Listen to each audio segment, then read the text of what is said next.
Vamos à resposta dessa interatividade. Diz assim: talvez essa seja uma das características mais marcantes da globalização. Ao mesmo tempo que todos nós podemos usar jeans iguais ou comer sanduíches preparados da mesma forma, há múltiplas contrariedades em função de múltiplas culturas. B, há múltiplas identidades em função de múltiplas culturas. Letra C, há múltiplas dificuldades em função de múltiplas culturas. Letra D, de dado, há múltiplas visões de mundo em função de múltiplas culturas. E letra E, há múltiplas ideologias em função de múltiplas culturas. A resposta correta é a resposta B, há múltiplas identidades em função de múltiplas culturas. Agora, cabe aqui também, é interessante verificar que essa palavra identidade, ela acaba sendo um resumo das outras palavras nas outras alternativas. Múltiplas identidades significa que também há múltiplas contrariedades, múltiplas dificuldades, múltiplas visões de mundo e múltiplas ideologias, né? Então essa é uma palavra que une todas, né? Todas as outras alternativas seriam incompletas e essa é uma alternativa que compreende a todos, e vocês vão entender por que essa questão está correta a partir de agora, que vamos estudar de forma mais específica e profunda a questão da identidade cultural. Identidade cultural, a cultura como fator de coesão e de conflito no mundo contemporâneo. Eu quero aqui usar uma metáfora para que você entenda um pouco melhor a questão da identidade cultural. Essa palavra também aparece para você em outro momento da vida, não é? Quando você, por exemplo, precisa fazer uma viagem, por exemplo, de ônibus, sem ser o ônibus urbano, o ônibus normal que você pega, você vai para outra cidade, o ônibus turístico, né? Em algum momento vai ser cobrado que você apresente o que mesmo? A sua identidade. Aquele documento que te identifica. Então, o que tem naquele documento lá? Vamos pensar? Você já virou a tua identidade? Né? Tem a tua fotografia, tem a sua digital, ou seja, tem um dado da sua aparência, tem um dado da sua constituição biológica. Cada ser humano tem uma digital absolutamente única, o que te faz único, que é a tua digital. Quando você vira a identidade, tem o seu nome completo, tem o nome da sua mãe, tem o nome do seu pai, ou seja, quem são as pessoas que deram origem a você como indivíduo, tem o local aonde você nasceu. Olha quanta coisa, quanta informação tem naquele documento de identidade, né? Tem uma autoridade governamental que assina o seu documento, portanto, que diz que aquilo é verdade. Aquilo é impresso num determinado papel, que é um papel autêntico, ou seja, se alguém fizer ou tentar fazer aquilo num papel diferente, pode ser identificada aquela identidade como falsa. Ou seja, há uma preocupação de identificá-lo de uma forma completa a partir de um pedaço de papel, que é aquele documento, que não é um pedaço de papel qualquer. Ele te identifica, não é verdade? Então, identidade cultural tem uma estreita relação com esse conceito. Ou seja, não apenas aquele documento te faz indivíduo. Não apenas aquele documento te constitui um brasileiro nascido da cidade de Jacarepaguá, por exemplo, que é filho do seu Zé e da Dona Maria, que se chama Mário da Silva, que nasceu no dia tal do tal de 1900 e tal. Não é apenas esse documento que te identifica, não é apenas a digital que te identifica, não é apenas a fotografia que te identifica. Você tem tudo aquilo que estava naquela caixa vazia, que na unidade 1 nós falamos o conceito do John Locke, né? Nós temos uma caixa vazia onde vamos colocando as coisas. Tudo aquilo que está dentro daquela caixa vazia também te identifica. Você é o que é por conta da sua cultura. Cultura é identidade, como é o documento. Não tem dois RGs como o seu. Não tem dois conjuntos culturais como o seu. É lindo isso, né? É bacana isso, a gente perceber o como isso é importante, o como isso é fundamental. A cultura nos identifica, é disso que estamos falando agora. Cultura enquanto produto da ação humana em determinado espaço e tempo, lembra onde você nasceu e tal, que está lá no documento, pode vir a ser instrumento de coesão ou de conflito. Então a cultura nos identifica como grupo. o meu jeito de falar, né? Se eu tenho, por exemplo, na cidade de São Paulo, onde eu vivo, existe um bairro chamado Moca, na zona leste da cidade de São Paulo. O jeito de falar das pessoas da Moca é um jeito assim meio italiano, sabe, é um jeito assim, que fala dessa forma. Isso dá coesão para aquele grupo social, para as pessoas que vivem na Moca. Né? Ou pode dar conflito, ou pode dar briga, ou pode dar problema, como dizem as pessoas, né?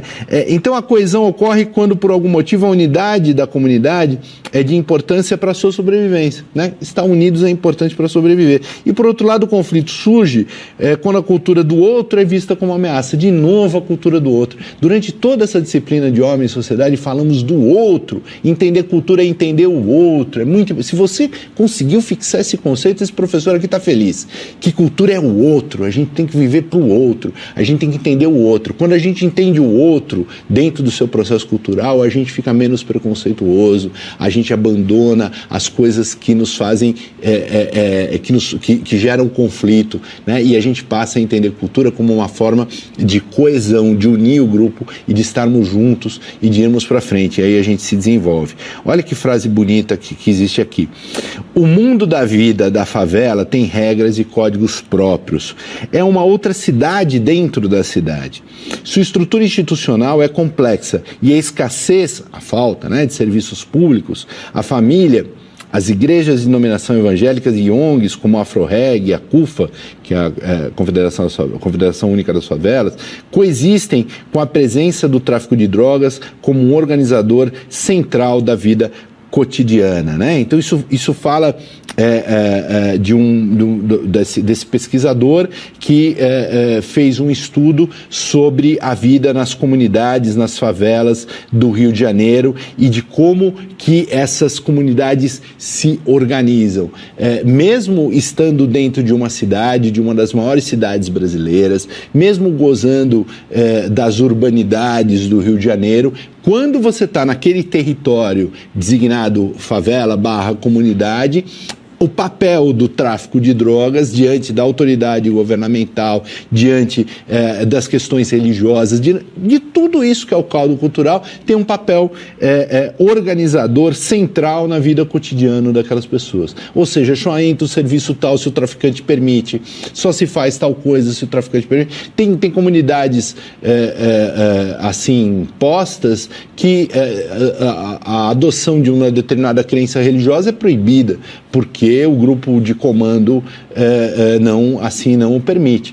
Então, nós estamos falando da complexidade dessa organização cultural e do papel importante que identifica um determinado grupo cultural. E quando esse grupo não está organizado, coeso, outros grupos vêm e acabam dominando e acabam tendo esse papel opressor e complicado, como tem o tráfico de drogas em alguns lugares no Rio de Janeiro. A comunidade da favela identifica seus membros em função de suas semelhanças e daquilo que os torna um grupo. É a cultura que mantém o grupo coeso, unido. Até por conta disso, há uma forte convicção sobre as diferenças entre o povo da favela e o povo da cidade. Ou seja, as diferenças e as semelhanças entre... Isso tudo faz e dá coesão para aquele grupo, inclusive para reagir ao poder do tráfico, inclusive para lidar de alguma forma com o poder do tráfico, essas diferenças e as coisas que fazem deste grupo, que é um grupo que está no Rio de Janeiro, mas que está circunscrito pela situação de comunidade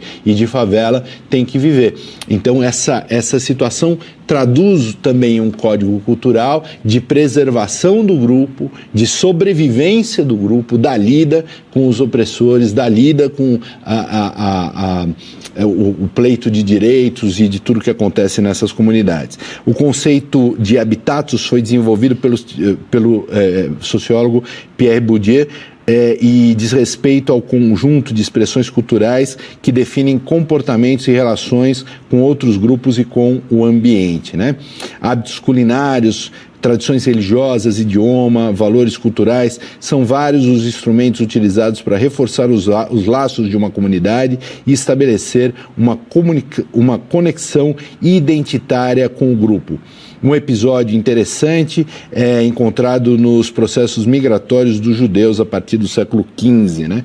E aqui é um dado, esse exemplo que o livro-texto nos traz é um exemplo bastante interessante. Ele conta a seguinte história: em 1630, a Holanda invadiu o Brasil. Para cá vieram holandeses dispostos a se organizar política e socialmente no território brasileiro, né, principalmente em alguns estados nordestinos, e junto com eles os judeus provenientes da Espanha e de Portugal, que se juntaram aos judeus e cripto-judeus que viviam aqui. Falaram: professor, o que é cripto-judeu? Os cripto-judeus eram os assim chamados judeus convertidos ao catolicismo, né, que chegaram no Brasil e se converteram ao catolicismo, mas que continuavam a praticar a fé judaica escondidas.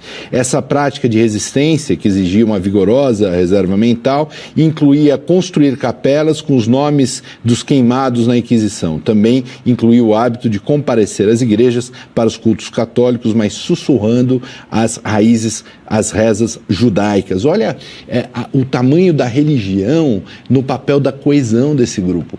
Esse grupo não podia praticar a sua religião livremente. Isso acontece também com negros escravizados e que deu origem ao sincretismo religioso entre as religiões afro-brasileiras e a Igreja Católica. Adotar um santo no simbolismo de um orixá, por exemplo, isso também acontece, né? Mas vejam como a religião é importante para o grupo se sentir grupo. Aquelas pessoas retiradas do seu contexto normal de vida, do seu contexto cultural normal, precisavam se sentir sociedade, precisavam do quê? De identidade, meu caro, identidade. E onde elas encontravam identidade? Na crença religiosa, mesmo sussurrando uma prece judaica numa missa católica, né? Outro estudo, né? Estudo sobre as comunidades de chineses sul-coreanos na cidade de Aracaju, entre os anos de 11 e 18, identificaram fenômenos em relação à coesão do grupo por meio de fatores associados à cultura. Em Aracaju, os grupos envolveram-se com atividades comerciais ligadas à venda dos importados. Em algumas ocasiões, chegaram a cidades vindas de outras localidades, ou seja, a cidade de Aracaju não havia sido a primeira de destino do processo migratório. De forma resumida, essa segunda migração para Aracaju tinha como propósito o sucesso comercial, em especial a transição da condição de empregado para proprietário. Os já residentes financiavam os recém-chegados, que posteriormente também colaborariam para os próximos a chegarem na cidade. Ou seja, esses elementos de coesão juntam as pessoas e ajudam elas na sua lida, na sobrevivência em lugares onde o grupo não está devidamente identificado. Então eles se identificam a partir dos seus fazeres comerciais, profissionais, etc. e tal. Olha como cultura é um conceito amplo, né?